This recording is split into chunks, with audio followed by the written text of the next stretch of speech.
तो गैस मैं हूं अंकित और आप देख रहे हैं रेसलिंग फैंस नेटवर्क। शुरू करते हैं गैस अपनी बातों को सबसे पहले यीट से। तो जे उसो के फैंस आपके लिए एक बैड न्यूज़ है। अब से जे उसो आपको WWE प्रोग्रामिंग के ऊपर यीट बोलते हुए नहीं देखने को मिलेंगे और ना ही WWE इनके मर्चेंडाइज यीट वाली अब आगे सेल करने वाली है। यह क्या हो गया मैं आपको बता दूं। अपडेट का कहना है WWE found trademark issues with Jey Uso's yeet and the word and merchandising will no longer be associated with him going forward. तो रेसलवोर्ड्स का कहना है कि ये जो ट्रेडमार्क है यीट वाला ये किसी और का है पहले से, एंड WWE को अब ये चीज़ मालूम चल रही है।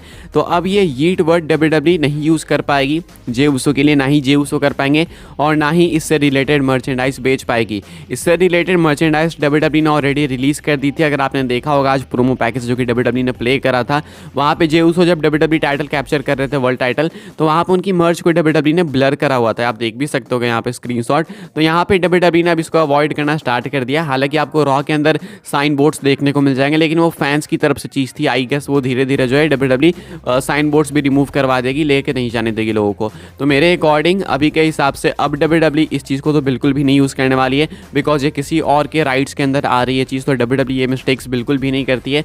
साथ में इसका मतलब ये भी है कि जिन लोगों ने वो यीट वाली मर्चेंडाइज खरीदी थी वो उनके लिए सुपर एक्सक्लूसिव हो गई, क्योंकि वो बहुत शॉर्ट टर्म पीरियड के लिए बिकी है एंड उसके बाद WWE अब बेचेगी नहीं उसे। तो उसकी ऑक्शन प्राइस आगे जाके बहुत ही भयंकर होने वाली है। सुपर डीलक्स एडिशन कुछ भी कह लो, वो उस लेवल की चली गई ये चीज़। तो अभी के हिसाब से जे उसो के फैंस यीट नहीं बोल पाएंगे। तो भाई यीट को एक फाइनल बार ट्रिब्यूट देंगे हम लोग। नीचे कॉमेंट सेक्शन के अंदर स्पैम कर देना यीट को, यीट यीट लिख देना, एक फाइनल ट्रिब्यूट। बहुत ज़्यादा ही शॉर्ट लिव टर्म था ये, लेकिन हाँ अब इसका एंड हो चुका। आप देखते हैं WWE कोई और अल्टरनेटिव ढूंढती है या फिर नहीं, लेकिन ये चीज़ काफ़ी गलत हो गई जे उसो के फैंस के साथ। वो इस चीज़ को काफ़ी ज़्यादा एंजॉय कर रहे थे एंड ये चैंट बन गया था। आज भी चैंट्स तो हो रहे थे, लेकिन धीरे धीरे इसका भी जुगाड़ कर ही देगी WWE। खैर आगे बढ़ते हैं गैस, बात करते हैं अगली स्टोरी के बारे में जो कि है अगले मंडे नाइट रॉ को लेकर। तो अगले मंडे नाइट रॉ के एपिसोड के लिए WWE ने क्या क्या अनाउंस किया है। तो मैसिव अनाउंसमेंट्स हुई है। पहले तो भाई पता नहीं इन्होंने क्यों Shinsuke Nakamura and Cody Rhodes का मैच रॉ के लिए अनाउंस कर दिया। क्या वापस से प्लान्स चेंज करे गए? क्योंकि जिस तरीके से नाकामुरा अपोनेंट की तलाश में थे, देख के लग रहा था कि ये बहुत ही मैसिव फ्यूड होगी एंड एक तगड़ी फुल फ्लेश्ड फ्यूड होगी एंड इसका मैच होगा एक मेगा किसी इवेंट के अंदर। लेकिन कोडी रोड्स शिंसुके नाकामुरा ये अगले वीक रॉ के एपिसोड के लिए ही बुक कर दिया गया। तो मेरे हिसाब से तो यहाँ पे ज़रूर से प्लान्स के अंदर चेंज करा गया, क्योंकि ओरिजिनली जिस तरीके से नाकामुरा बुक किए जा रहे थे वो देख के लग नहीं रहा था कि वो एक मंडे नाइट रॉ के मैच के लिए इतना कुछ प्रोमो डिलीवर कर रहे हैं। खैर अभी के हिसाब से कोडी रोड्स उनके सामने है, तो उनका शेड्यूल भी काफ़ी बिजी है, तो उसके अकॉर्डिंग ही WWE को चीज़ें बुक करनी है। तो मेरे अकॉर्डिंग एक तरीके से सही भी डिसीजन है। कोडी रोड्स वर्सेस नाकामुरा ये आपको अगले एपिसोड में देखने को मिलेगा। इस वीक तो आपको CM पंक नहीं देखने को मिले, लेकिन अगले वीक आपको ज़रूर से देखने को मिलेंगे। अगले एपिसोड के लिए CM punk best in the world को कर दिया गया है अनाउंस। CM पंक भी एडवर्टाइज्ड हैं आने वाले मंडे नाइट रॉ के एपिसोड के लिए, यानी कि जो अगला स्मैकडाउन होगा वहाँ पे भी होंगे CM पंक, उसके बाद का जो रॉ होगा वहाँ पे भी होंगे। अब CM पंक को लेकर सेगमेंट अभी से एडवर्टाइज्ड है कि वो आने वाले एक कॉन्ट्रैक्ट साइन करने वाले हैं एंड शायद वो रॉ ब्रांड के साथ एसोसिएट हो जाएंगे, जिस तरीके से रैंडी ऑर्टन स्मैकडाउन के साथ हो गए। तो यहाँ पे सेथ रॉलिंस काफ़ी गुस्सा भी दिख रहे थे इस चीज़ से, लेकिन हाँ अभी मंडे नाइट रॉ के लिए ये दो मैसिव चीज़ें कंफर्म करी गई है। ये कुछ आज के रॉ के अंदर अनाउंसमेंट हुई। आगे बढ़ते हैं गैस, काजुचिका ओकाडा की बात करते हैं। तो आपको मैंने अपडेट बताई थी कि ट्रिपल एच जो है काजुचिका ओकाडा को साइन करना चाहते हैं एंड शिंसुके नाकामुरा की बुकिंग से वो एग्जाम्पल देना चाहते हैं कि देखो हम तुमको भी अच्छे तरीके से बुक करेंगे अगर तुम आना चाहते हो WWE के अंदर। तो इनका कॉन्ट्रैक्ट खत्म होने वाला है बहुत ही जल्दी एंड बताया जा रहा है कि ये जो है साल 2024 के अंदर फ्री एजेंट हो जाएंगे। स्पोर्ट्स इलस्ट्रेटेड की रिपोर्ट इस चीज़ को कंफर्म करती है एंड इनका कहना है कि बिल्कुल ऐसा ही होने वाला है। एंड रिपोर्ट कुछ ऐसी है स्पोर्ट्स इलस्ट्रेटेड की, Okada's contract expires at the end of January while a new deal with NJPW would typically be underway.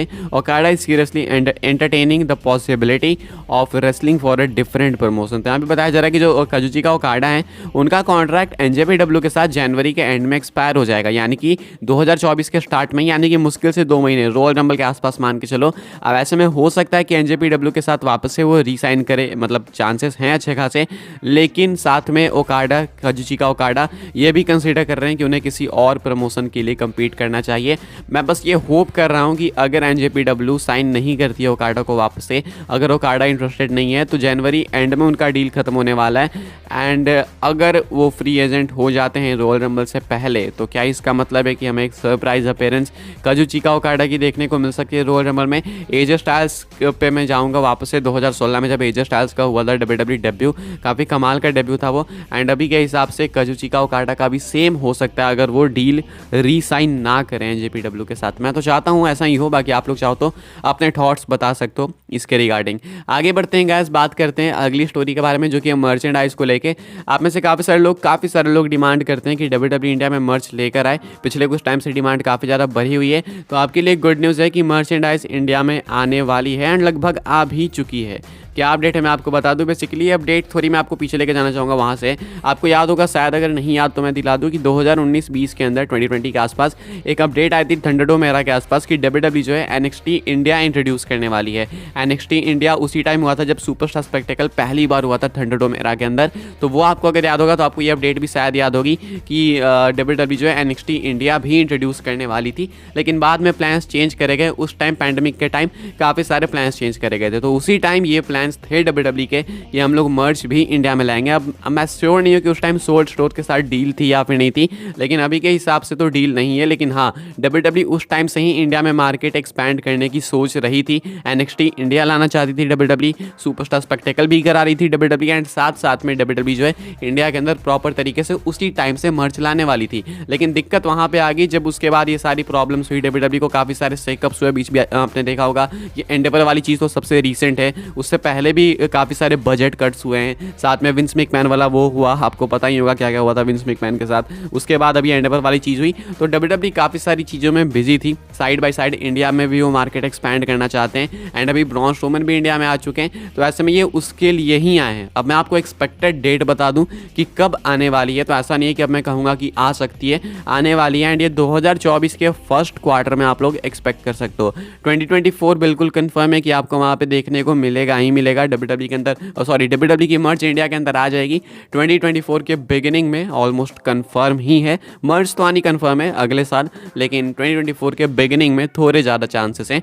ये अपडेट पहले से थी मेरे पास, बट आई थॉट कि थोड़ा और कंफर्मेशन लेते हैं इसके ऊपर, ऐसी हवा में बोलने से कोई फ़ायदा नहीं है।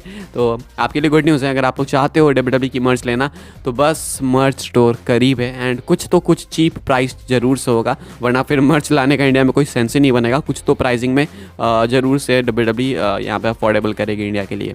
आगे बढ़ते हैं गैस, बात करते हैं अपनी आखिरी स्टोरी के बारे में जो कि Brock Lesnar versus Randy Orton को लेके। Brock Lesnar versus Randy Orton का मैच क्या आपको इस रन के अंदर देखने को मिल सकता है ऑर्टन के। मैं आपको बता दूं सबसे पहले WWE का मोटिव। आपने रिसेंट में सुना होगा कि CM पंक वर्सेस स्टोन कोल्ड रूमर्ड है। आपने सुना होगा CM पंक वर्सेस रोमन रेंस हो सकता है। Randy Orton versus Roman Reigns भी WWE कराने वाली है। तो बेसिकली करेंटली WWE का माइंडसेट है कि अभी आने वाला जो 1-1.5 साल या 2 साल होगा, वहाँ पे वो मैचेस कराएंगे जो कि फैंस चाहते हैं, ड्रीम मैचेस कहते हैं, बट वो चीज़ हो नहीं पा रही है। इसी के अंदर आता है Brock Lesnar versus Randy Orton का मैच। एक बार तो ये होने वाला था, लेकिन बीच में ही TKO से मैच खत्म हो गया स्टार्टिंग में, उससे लोग बिल्कुल भी सेटिस्फाइड नहीं थे। लेकिन हाँ, अब फैंस चाहते हैं कि ये वाला मैच हो, काफ़ी टाइम से चाहते हैं।